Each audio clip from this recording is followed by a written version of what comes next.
নমস্কাৰ বন্ধুসকল, welcome to my YouTube channel Assam career job. আজি পুনৰ আপোনালোকৰ বাবে বহুত ভাল খবৰ আহিছে। ৰেলৱে বিভাগৰ ফালৰ পৰা নতুনকৈ চাকৰি মুকলি কৰিছে।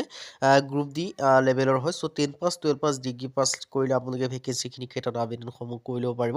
চ' কেনেদৰে আবেদনসমূহ কৰিব পাৰিব, কোনটো পদৰ ক্ষেত্ৰত কিমানকৈ এজ ক্ৰাইটেৰিয়া বিচাৰিছে, কোৱালিফিকেশ্যন বিচাৰিছে, চিলেকশ্যন প্ৰচিডিউৰ কি হয়, অৰ্হতা কিমান লাগিব, কেনেদৰে এপ্লাইসমূহ কৰিব পাৰিব, এই সকলোখিনি কথা এই ভিডিঅ' যোগে আলোচনা কৰা হ'ব। চ' যদি ভিডিঅ'টো ভাল পায় ভিডিঅ' লাইক কৰিব পাৰে, লগতে চেনেল ছাবস্ক্ৰাইব কৰি দিব পাৰে। এনেকুৱা ভিডিঅ'সমূহ প্ৰতিদিনে পাই থ'বে। আৰু মোৰ হোৱাটছআপ চেনেল ভিডিঅ' ডিছক্ৰিপশ্যন দিয়া আছে, তাত গৈ ফ'ল'টো কৰি দিব পাৰে। তেতিয়া আপোনালোকে ডেইলি জবৰ আপডেটসমূহ পাই থাকিব পাৰিব। আৰু ভিডিঅ'টো যিমান পাৰে সিমান বন্ধুৱে শ্বেয়াৰ কৰি দিওঁ, যাতে সকলো বন্ধুৱে ডেইলি জবৰ আপডেটসমূহ পাই থাকিব পাৰে। আহক আজি ভিডিঅ' আৰম্ভ কৰোঁ। ইয়াত আপোনালোকে দেখিছে ৰেলৱে বিভাগৰ ফালৰ পৰা নতুনকৈ চাকৰি মুকলি কৰিছে। গ্ৰুপ ডি লেভেলত 22,000 প্লাছ ভেকেঞ্চি আপোনালোকে দেখিবলৈ পাব। চ' আবেদনসমূহ কেনেকৈ কৰিব পাৰিব বা ভেকেঞ্চিসমূহ কি হয় বা কেনেদৰে পঢ়া শুনাসমূহ কৰিলে চিলেকশ্যনসমূহ লাভ কৰিব পাৰিব। চ' মই সকলোখিনি কথা আপোনালোক জনাই দিয়া হ'ব। চ' ভিডিঅ'টো আপোনালোকে শেষলৈকে চাই থাকিব পাৰিব।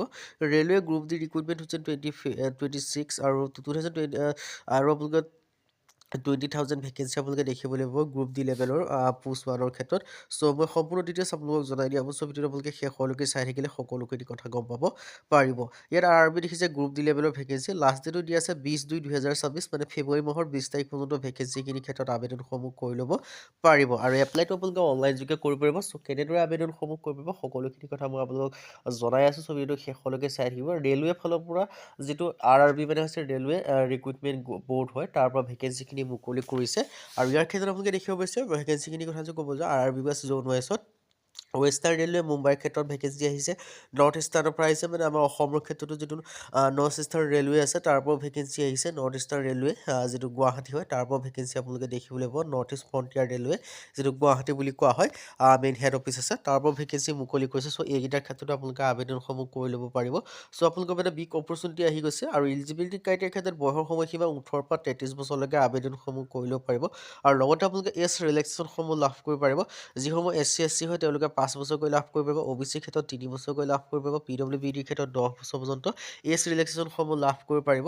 আৰু চ' যদি ইণ্টাৰেষ্টেড হয় বা যদি আপোনালোকে ইলিজিবল হয়, যদি আপোনালোকে আবেদনসমূহ কৰিম বুলি ভাবি আছে, তেন্তে ভেকেঞ্চিখিনিৰ ক্ষেত্ৰত আপোনালোকে আবেদনসমূহ কৰি ল'ব পাৰিব। এডুকেশ্যন কোৱালিফিকেশ্যন 10 পাছ হওক, 12 পাছ হওক, ডিগ্ৰী পাছ হওক, সকলোৱে আবেদনসমূহ কৰি ল'ব পাৰিব। 10 পাছ কৰিব পাৰিব, 12 পাছ কৰিব পাৰিব। আৰু যদি আপোনালোকে ডিগ্ৰী পাছ কৰিছে তেতিয়াও ভেকেঞ্চিখিনিৰ ক্ষেত্ৰত আবেদনসমূহ কৰি ল'ব পাৰিব। আৰু ডিটেইলছটো ধুনীয়াকৈ দেখিব পাৰিছে। চ' আপোনালোকৰ এটা বেষ্ট অপৰচুনিটি আহিছে। চ' অপৰচুনিটি মিছ নকৰিব যদি আপোনালোকে ৰেলৱে বিভাগত চাকৰি কৰিম বুলি ভাবি আছে। চ' আপোনালোকে হাউ টু এপ্লাই যদি ক'বলৈ যাওঁ, এই ভেকেঞ্চিকেইটাৰ ক্ষেত্ৰত আপোনালোকে এপ্লাইটো অনলাইন যোগে কৰি ল'ব পাৰিব। ৰেলৱে বিভাগৰ ফালৰ পৰা যিখিনি ভেকেঞ্চি মুকলি কৰিছে, চ' এটা বিগ অপৰচুনিটি আহিছে। আৰু ইয়াত আপোনালোকে ডিটেইলছখিনি দেখিব পাৰিছে। চ' ধুনীয়াকৈ যদি ইণ্টাৰেষ্টেড হয় বা ইলিজিবল হয়, আপোনালোকে আবেদনসমূহ কৰি ল'ব পাৰিব ৰেলৱে বিভাগৰ ফালৰ পৰা যিখিনি ভেকেঞ্চি মুকলি কৰি দিছে। চ' ইয়াৰ আপোনালোকে ডিটেইলছখিনি মোক ধুনীয়াকৈ দেখিব পাৰিছে। আৰু আবেদনসমূহ 21/1/2026 জানুৱাৰী মাহৰ 21 তাৰিখৰ পৰা আবেদন ষ্টাৰ্ট হ'ব। লাষ্ট ডেটটো যিটো দিছে সেইটো হৈছে 20 ফেব্ৰুৱাৰী। 20 ফেব্ৰুৱাৰী পৰ্যন্ত আবেদনসমূহ কৰি ল'ব পাৰিব। যদি আপোনালোকে ৰেলৱেৰ কাৰণে প্ৰিপেৰেশ্যন কৰি আছে, বেষ্ট বুককেইখনৰ কথা আপোনালোকক ক'বলৈ বিচাৰিছোঁ। য'ত ৰেলৱেৰ কাৰণে যিটো জেনেৰেল এৱাৰনেছৰ, জেনেৰেল ছায়েন্সৰ যিটো PYQ আগতে যিবিলাক এক্সাম হ'ল তাৰ যিখিনি PYQ আছে, তাৰ ক্ষেত্ৰত 7,100 টকা PYQ লাভ কৰা এখন বুক আপোনালোকে দেখিব পাৰিছে। এইখন আপোনালোকৰ ডিটেইলছখিনি বাই কৰিলে এখন গোটেইখিনি পাব। আৰু এইখিনি যিখিনি বাই কৰা লিংক হয় সেইখিনি মই ডেছক্ৰিপশ্যনত দিয়া থাকিব। আপোনালোকে ডেছক্ৰিপশ্যনৰ পৰা গৈ আপোনালোকে বাই কৰি ল'ব পাৰে। চেপ্টাৰ ৱাইজত আপোনালোকে PYQখিনি লাভ কৰিব পাৰিব। আগতে যিখিনি এক্সাম হ'ল তাৰ এক্সামৰ ওপৰত কুৱেশ্যন লাভ কৰিব পাৰিব। এইখিনি আপোনালোকে বাই কৰা লিংকটো ডেছক্ৰিপশ্যনতে পাব। ৰেলৱে বিভাগৰ ফালৰ পৰা মুকলি কৰিছে।